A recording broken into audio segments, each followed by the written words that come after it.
राधे राधे दोस्तों, कैसे हैं आप लोग। आशा करती हूँ कि ठीक ही होंगे। मैं भी ठीक हूँ। एक नया वीडियो लेके आप लोगों के सामने आ गई हूँ, साथ आ गई हूँ। अभी अभी मुझे टाइम मिला, मैंने सोचा अपने दोस्तों से बातें कर लेती हूँ। नहीं तो आप लोग कहेंगे कि आज सीमा ने वीडियो क्यों नहीं डाला, इसलिए मैंने सोचा बातें कर लेती हूँ। अभी अपने हस्बैंड को तैयार की, कपड़ा पहना के, स्वेटर वेटर। वो तो आज पता है पहले धूप में बैठे थे, फिर धूप से उतर के आए और एक शर्ट हाफ लोअर पहन के बाहर बैठे। बोलते हैं ठंडी नहीं लग रही। मैंने कहा मुझे पता है ठंडी नहीं लग रही है, अभी आप ऐसे बैठे हो, अभी ठंडी लग जाएगी तो फिर कौन देखेगा आपको। तो लेके गई, कपड़ा दे के आई हूँ। अभी पहने नहीं, पहन नहीं रहे थे, बोल रहे थे कि अभी नहीं पहनूंगा। मैंने कहा एक स्वेटर डाल लो, जब मतलब ज़्यादा मत पहना। इनर नहीं पहने हैं, फिर पैजामे भी नहीं पहने। बोले एक स्वेटर दे दो। अच्छा, फिर एक स्वेटर पहने और टोपी लगाए, बस बोलते हैं ठंडी नहीं, अब ठंडी चली गई। मैंने कहा आपके लिए अभी बहुत ठंडी है। कल इसी तरह बैठे थे और फिर आए शाम को, बोलते लगता है मुझे बुखार आ गया, बहुत ज़्यादा ठंडी लग रही है। तो मैंने देखा, मैंने कहा बुखार तो नहीं है, बुखार चेक किया, मैंने कहा बुखार नहीं, कपड़ा नहीं पहनते हो ना, इसीलिए ठंडी लग गई आपको। तो फिर लेट गए तो फिर सही हुआ। अभी भी बैठे हैं बाहर, तब तक मैंने सोचा आप लोगों से बातें ही कर लेती हूँ। पता आप लोगों को, सुबह ही मैं नहाई हूँ, मतलब 5:30 बजे उठ जाती हूँ, फिर रात के 10 बजे तक, मुझे 10:30 बजे तक बिल्कुल टाइम नहीं मिल पाता। क्योंकि जब डायलिसिस पे होती हूँ तो उधर, और घर पे जिस दिन रहो तो इतना सारा काम होता है, वो 2 दिन का काम हो जाता है। कल का काम मुझे आज करना है, आज का काम भी आज करना है। तो मतलब आज साफ़ सफाई में थी, काफ़ी दिन से धूप तो हो नहीं रही थी अच्छी, तो कपड़े नहीं धुले थे, चादर वादर, तो आज सब साफ़ सफाई धुली हूँ और कमरे की भी अच्छे से साफ़ सफाई की हूँ। तो बिल्कुल टाइम नहीं मिल पाया। और बाल धुल के सुबह नहा ली हूँ, क्योंकि आप लोगों को तो पता है मैं अक्सर सुबह ही धुल लेती हूँ। ये बोलते हैं कि अभी मत धुलो, जब धूप आ जाएगी तब धुलना। मैंने कहा एक बार अभी नहाऊँ तब ठंडी लगे, फिर बाद में दोपहर में बाल धुलूँ तब। तो मैं उसी बार नहा लेती हूँ, उसी समय बाल धुल लेती हूँ। गैस में थोड़ा सा पानी गर्म कर लेती हूँ और उसी से नहा लेती हूँ, क्योंकि यहाँ पानी बहुत ठंडा रहता है, मैं नहीं नहा पाती हूँ।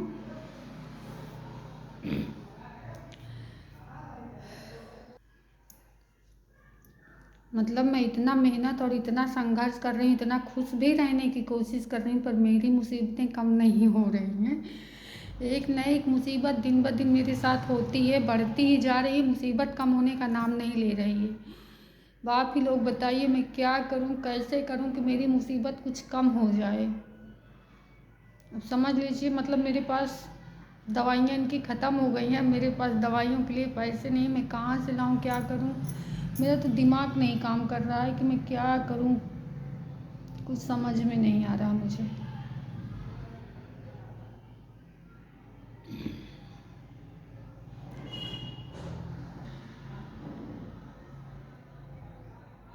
कल मैं मतलब यहाँ मंदिर दिखाया था आपको वीडियो में। कल यहाँ मैं तहसील में जाती हूँ शनिवार। अब सुबह तो नहीं जा पाती हूँ, क्योंकि ये नहीं जाते हैं उतने दूर, थोड़ा ही टहलते हैं, बस बोलते हैं मैं इतना दूर तक नहीं जा पाऊँगा।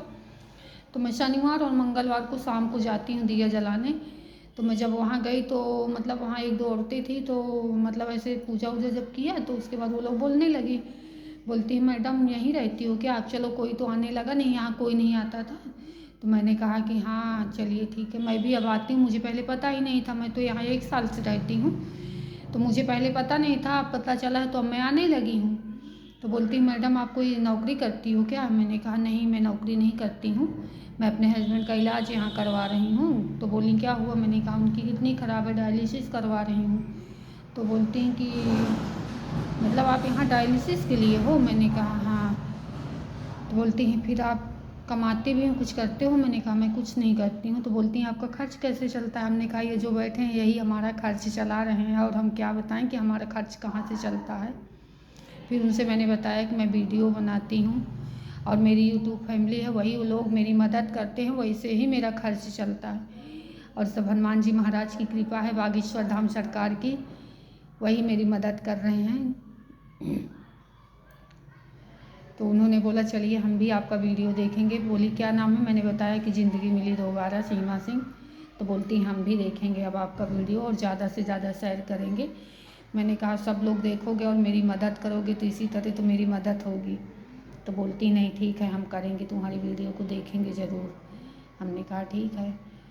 और अभी मैंने अपने बाबू से बात किया, मेरा बाबू नहीं है ना यहाँ, वो मतलब आपसे बताया था कल की वीडियो में मैंने बोला था ना कि कोई मतलब वो हो तो बताना, नानी का कोई नुस्खा जो गैस में फ़ायदा है। तो हमें एक लोगों ने बताया कि मतलब एक जड़ी बूटी मिलती है गैस की, उसको आप बंधवा दीजिए, उससे गैस सही हो जाएगी। काफ़ी लोग बांधे हैं, उसको सही हो गया। फिर डायलिसिस में भी मैंने बताया तो सब लोग बोलने लगे हाँ हम सब लोग बांधे हैं। तो मैंने कहा मैं ही मूर्ख थी क्या, पहले किसी से बोल देती ना तो कोई ना कोई मुझे ज़रूर बताता। लेकिन चलिए देर आए दुरुस्त आए। तो मेरा बाबू वही दवा लेने गया है, तो अभी है तो नहीं, जब आएगा तो फिर बांधूंगी। तो आज नहीं आ पाएगा। बोलता है मम्मी यहाँ से मतलब उसे कोई साधन नहीं मिला, 2 किलोमीटर पैदल चल के मेरा बच्चा गया है पैदल लेने दवा। फिर उधर मैंने कहा कि बाबू कोई रिक्शा कर लेता। बोलता मम्मी इधर चलता नहीं रिक्शा, मतलब वही शाम सुबह आते जाते होंगे। बोलता है यहाँ रिक्शा नहीं आता मम्मी, और मैं पैदल चला गया हूँ। और वापसी आते समय शायद जब मैंने फ़ोन लगाई बाबू कुछ मिला साधन तुमको, तो बोलता है मम्मी नहीं ये यहाँ मिल गया, एक भैया लोग हैं बाइक से जा रहे थे तो हाथ दिया मेरा बाबू तो बैठा लिए। मैंने कहा चल ठीक है, कोई तो वही बोलते हैं ना कि भगवान किसी न किसी रूप में मदद ज़रूर करते हैं। नहीं सोचिए मेरा बच्चा 2-2.5 किलोमीटर पैदल चल के गया, फिर पैदल आता तो कितना थक गया होगा मेरा बाबू। पर क्या करूं, जब मैं बोल रही थी कि मैं जाऊं तो बोलता है नहीं मम्मी आप पापा के पास रुको, मैं जाता हूं लेके आऊँगा। अब मेरा बाबू दवा लेने पापा को गया है तो वही बोली। मैंने कहा बाबू पापा की दवा भी ख़त्म हो गई है, बीपी की दवा 4 गोलियां हैं बस। तो बोलता है कि मम्मी चलो ठीक है मैं अभी आ रहा हूँ, आज तो नहीं आ पाऊँगा, आज के लिए हो जाएगी, कल जब मैं आऊँगा। तो मैंने कहा बाबू कैसे लाएगा, तो बोलता है मम्मी फिर आप परेशान हो गई, वो मेरी जिम्मेदारी है, वो बालाजी की जिम्मेदारी है, वही पूर्ण करेंगे, हम कहीं ना कहीं से दवाइयाँ ले आएंगे। ऐसा कभी नहीं हुआ ना कि दवाइयाँ पापा की टाइम से ना आई हों, आई हैं, कोई ना कोई मदद कर देता है, दवाइयाँ आ जाती हैं। आप परेशान मत होइए, मैं दवा लेके आऊँगा, क्योंकि वो अपने बैग में ना पापा की सारी रिपोर्टें पर्चा सब कुछ रखता है कि मतलब कहीं भी जाऊँ तो अगर हो तो उधरी से चला जाएगा लेके आएगा। मैंने कहा चल ठीक है।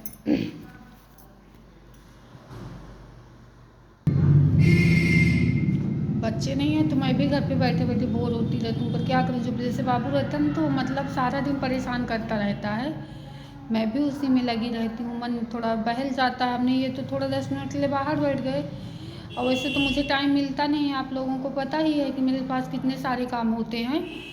और जैसे टाइम मिलता है 10-5 मिनट के लिए ना तो बस बैठी अकेले बोर होती रहती हूँ। क्या करूँ, मेरा भी नसीब भगवान ने न जाने किस कलम से लिख के भेज दिया है।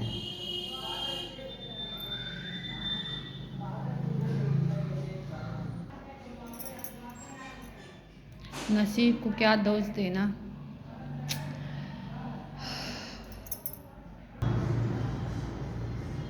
मतलब मुझे ना बहुत, जैसे कुछ लोग कहीं जाती हूँ तो कुछ लोग मिलते हैं, या हॉस्पिटल में ही जाती हूँ बहुत से लोग मिलते हैं और कमेंट भी करते हैं कि आप मत दीजिए कि इतनी आप खुद ही इतनी कमज़ोर हैं, 2-2 लोग एक जैसे हो जाएंगे।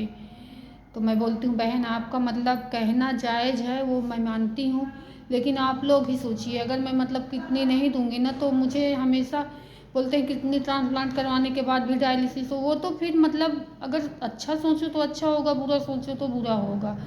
फिर मतलब इंसान बोलता है ना अच्छे, मतलब हम बुरे के डर से ना करवाएं कि कहीं फिर ना होने लगे, और करवा लें शायद सक्सेस हो जाए। तो यही सब सोच के ना मैं करवा रही हूँ। मतलब हम लोग पीछे नहीं हटने वाले हैं, क्योंकि अब हमने एक बार हो गया है, बात हो गई है, मन बना लिया, और गुरुजी ने भी कह दिया ट्रांसप्लांट के लिए, तो अब हमें बिल्कुल मतलब डर नहीं लग रहा है, अब हमें करवाना ही करवाना है।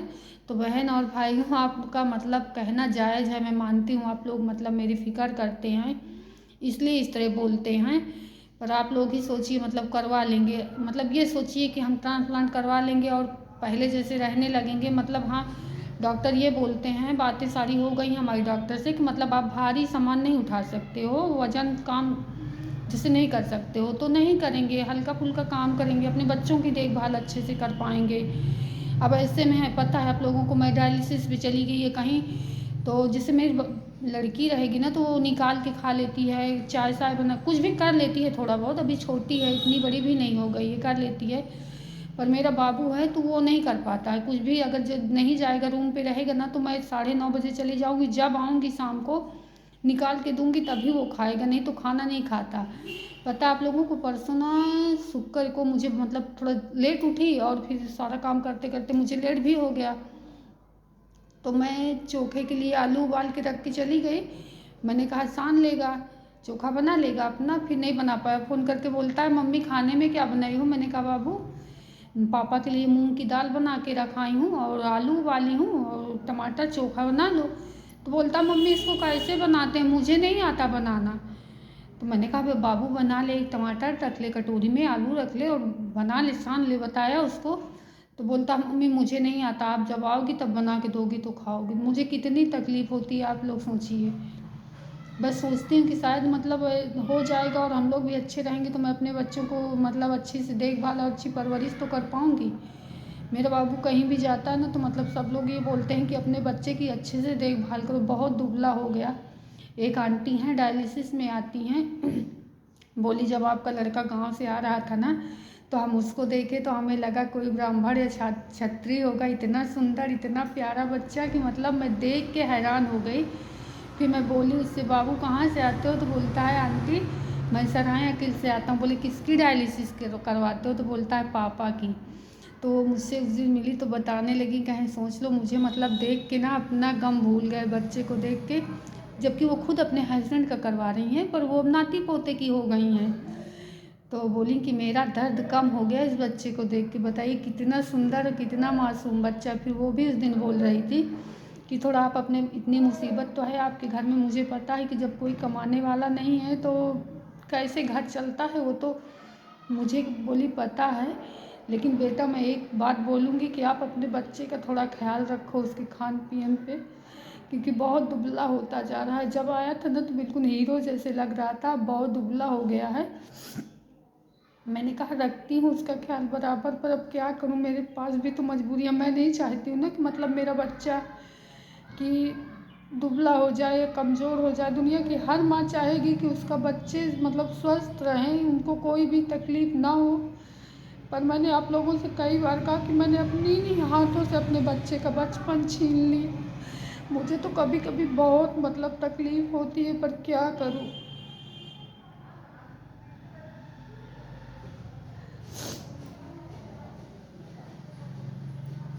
अगर मेरे बस में होता तो मैं मतलब इतनी तकलीफ़ें थोड़ी झेलती ना, अपने उस मासूम को परेशान करती। अब आज जिसका मैं बोल रहा था कि मम्मी मैं पैदल आया हूँ 2-2.5 किलोमीटर इस तरह की धूप में, मैंने कहा बाबू थक गया होगा, क्योंकि वहाँ एक माता रानी का मंदिर है। तो हम लोग गए थे एक बार पैदल, इसी को मन्नत मानी थी। इसकी मौसी जब ये छोटा था इसको माई जी आई थी, निकली थी, तो मौसी ने इसकी मन्नत मानी थी कि हम लोग, मेरा बाबू ठीक हो जाएगा तो हम लोग जलाहरी भरेंगे। फिर मेरी सारी बहनें और हम लोग भी गए थे। तो मुझे पता है कि कितना दूर है, तो मैंने बोला बाबू थक गया होगा ना, बहुत दूर है। तो बोलता है नहीं मम्मी 2-2.5 किलोमीटर ही तो है, मैं नहीं थका हूँ। सोची मतलब कभी वो मुझे जाहिर तक नहीं होने देता कि हाँ मम्मी मैं इस तकलीफ़ में हूँ।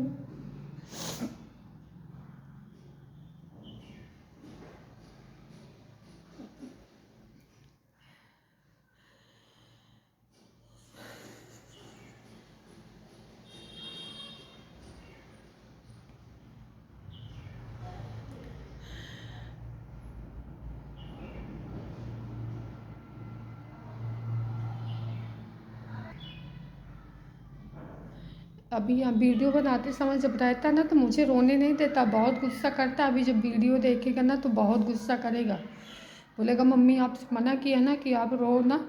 सबसे बोलेगा कि मैं सब कुछ देख सकता हूँ पर अपनी मम्मी की आँख में आंसू नहीं देख सकता। अगर मेरी मम्मी रोती है तो मुझे बहुत तकलीफ़ होती है, ऐसे बोलेगा सबसे।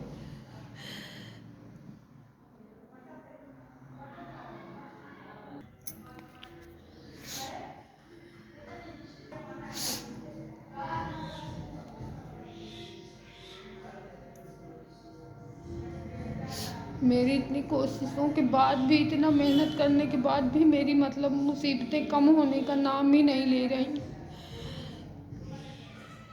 इतना हम लोग मुसीबत, इतना वो कर रहे हैं, मेहनत कर रहे हैं कि मतलब मेरे हस्बैंड को कोई दिक्कत ना हो, वो ठीक ठाक रहे हैं, पर मतलब कोई ना कोई परेशानी रोज़ हमारे सामने आके खड़ी ही हो जाती है।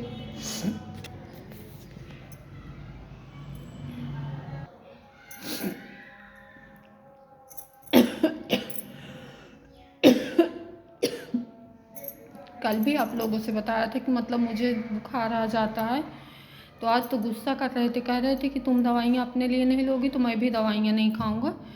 मैंने कहा ठीक है देखती हूँ। तो शायद मेरे पास एक मतलब खुराक रखी थी, पिछली बार बाबू लेके आया था दवाइयाँ जब मुझे सर्दी जुकाम हो गया था, तो उसी में एक खुराक रखी थी, एक मैंने खा लिया था, एक रख दिया था। तो अभी मैंने दिखाया उनको, मैंने कहा हाँ देखो ले आई हूँ। तो बोलते एक ही खुराक लाई हूँ। मैंने कहा हाँ एक बोला है कि एक खुराक में ठीक हो जाएगा। झूठ भी बोलना पड़ता है कभी कभी, क्या करूँ अपना मतलब, अब ना झूठ बोलूँ तो मेरा घर भी तो नहीं चलता। हर चीज़ के लिए जिद करने लगते हैं, बोलते हैं ये ले लो, ऐसा कर लो, वैसा कर लो, क्योंकि हम लोग इनको बताते नहीं, खुद पता भी है इन्हें कि मतलब कितना संघर्ष ये माँ बेटे कर रहे हैं, पर कोई चीज़ें कभी ना कभी छुपाना पड़ता है, झूठ भी बोलना पड़ता है। तो मैंने कहा हाँ इतना ही दिए, बोले इतने में ठीक हो जाए, वो थकावट की वजह से, कमजोरी की वजह से है, बुखार आता है तुमको।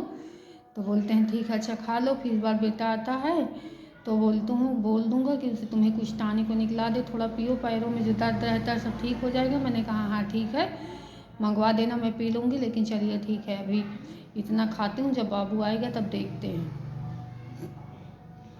बोलते हैं ठीक है। चलिए ठीक है दोस्तों, आपसे काफ़ी बातें हो गई, अभी मेरा काम भी सारा पड़ा है, मतलब सारा काम नहीं तो देखिए बर्तन वर्तन तो उस समय मैंने धुल लिया था, और ये देखिए धुल के रख ली हूँ। और अभी मतलब खाए हैं जो हम लोग, तो इतना बर्तन रखा है, अभी इसको धुलना है। तो मैं नहीं धुली थी, मैंने कहा अभी बाद में धुल लेती हूँ, इतना ही तो है। अब कपड़े ऊपर छत से लाऊंगी, कपड़ों को रख के फिर कंघी करूँगी अगर टाइम मिलेगा। फिर अपने हस्बैंड का बीपी चेक करती हूँ, क्योंकि दोपहर में चेक किया था तो उनका बीपी सही था, तो दवा दोपहर में नहीं दी हूँ। अब उनका बीपी चेक करूँगी, फिर उनको दवा दूँगी, फिर उनके लिए चाय बनाऊँगी, फिर कुछ नाश्ता बनाऊँगी, खाएं चाहे थोड़ा सा ही पर बनाना पड़ेगा। और आप लोग भी मेरे जैसे खुश रहना, भगवान करे कभी आप लोगों को कोई गम और कोई तकलीफ़ ना आए, आप लोगों के हिस्से का भी गम मुझे मिल जाए, क्योंकि मेरी आदत पड़ गई है ना, मुझे मतलब दुख सहने की और गम सहने की आदत हो गई है मुझे, क्योंकि भगवान ने शायद मुझे दुख सहने के लिए ही पैदा किया है। क्योंकि पता है आप लोगों को 5-6 साल से दवा करवाते करवाते ना मैं मतलब बहुत तंग हो गई थी, कि अब तो एकदम टूट गई हूँ, पर बस अब भगवान का ही सहारा है।